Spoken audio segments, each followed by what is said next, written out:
Oh my, this garden needs some work.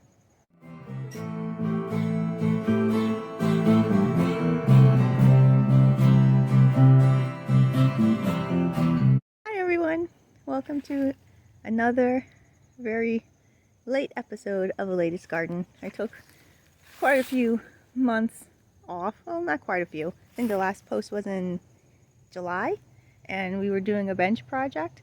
And then life happened and work happened and things got busy and it got really hot and everything got really dried and it didn't look quite as pretty. And just working really hard to keep everything watered and poof, Halloween came and now we're in fall.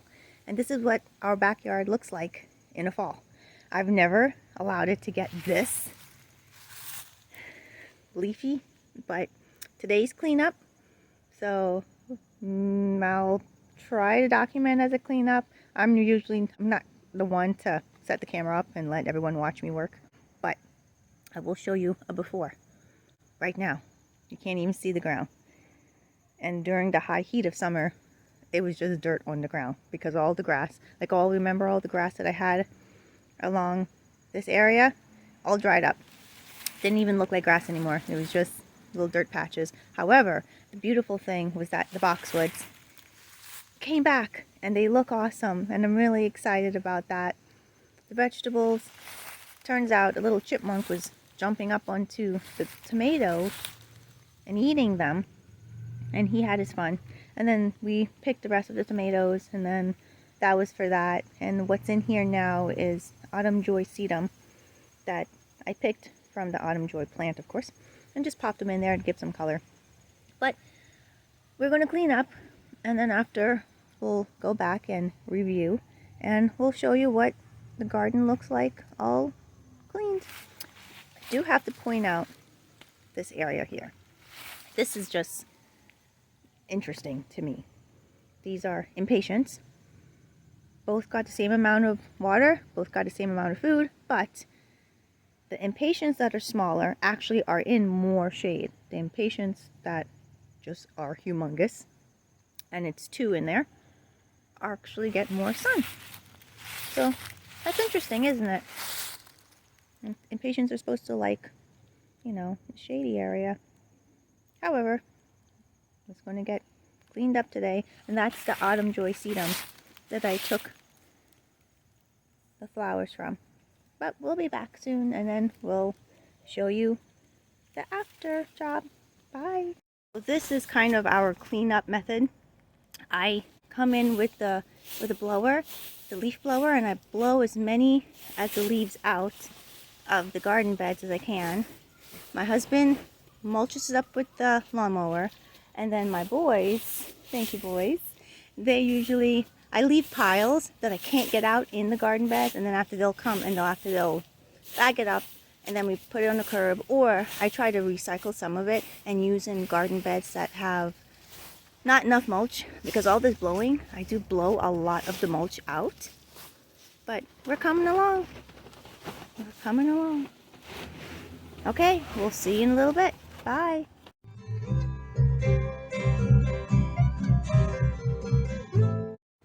Hi everyone, we're back. And for the most part, I think it looks pretty good.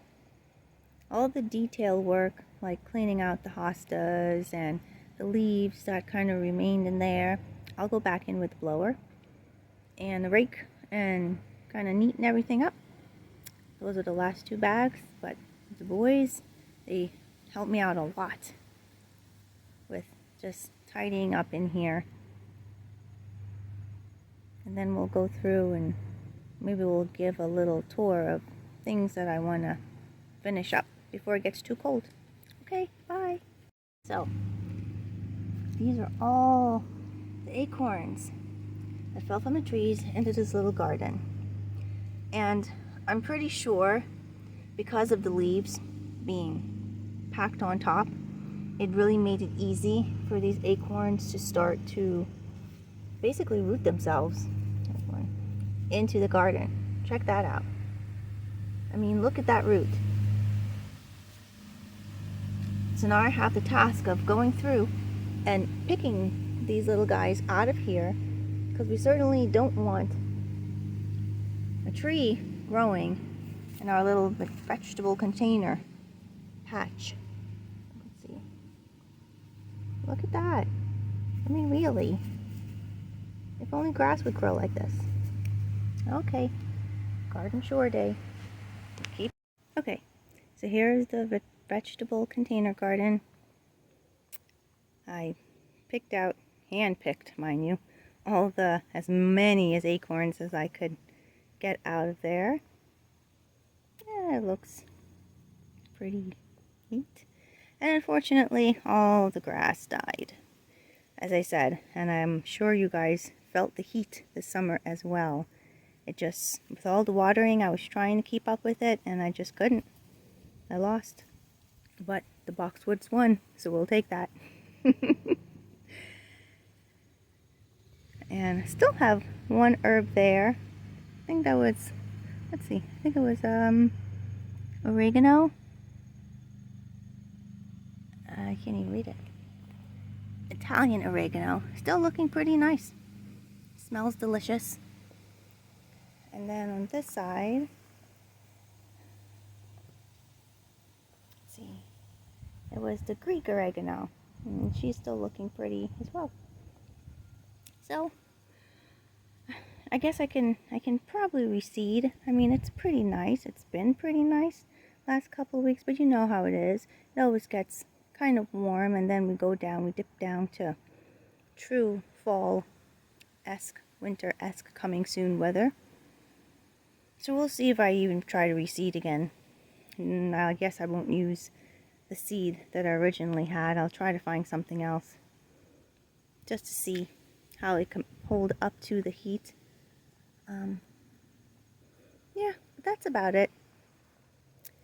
We're still working, trying to get everything buttoned up and neatened up. But as you guys all know, it's always a work in progress. I think what I would like to do for this area where those Green Mountain boxwoods are, I would like to get limelight hydrangeas, because it does get sun. That's why I had to move the hostas. So I think that would look pretty there. Maybe 3 of them. Fill in that area. That would look pretty. And then we have some more work to do in that farther garden bed, past the circle garden. And I was even thinking about adding more gardens to or around the circle. It's an interesting thought. My garden isn't that big, and the spaces on either side of that circle aren't that wide. But since I can't grow grass, it's been a challenge. I figure, hey, why not add more garden beds and put more plants? More flowers, more herbs, something. But we'll see in time. Well, I hope you guys are having a nice weekend, and I hope everyone has a nice week. There's the extension cord. Take care, and thank you all for watching my videos. I will say that I have 22 followers or subscribers, and I'm really excited about that, and I haven't been very consistent. So thank you for sticking in there and you know, continue to wait. I'll try to be more consistent with my posting, and I really appreciate it. It's fun. It's an exciting hobby that I started, I think, in April. So to have people watch, you know, interested, curiosity, whatever it is, and watch your garden kind of grow with you, and you guys learn things together, I really think that's pretty cool. It is. YouTube's really cool, and the community of gardeners that I find and that are watching me, I really appreciate it. So thank you very much, and I look forward to posting more and showing you guys more of my garden. Have a great day.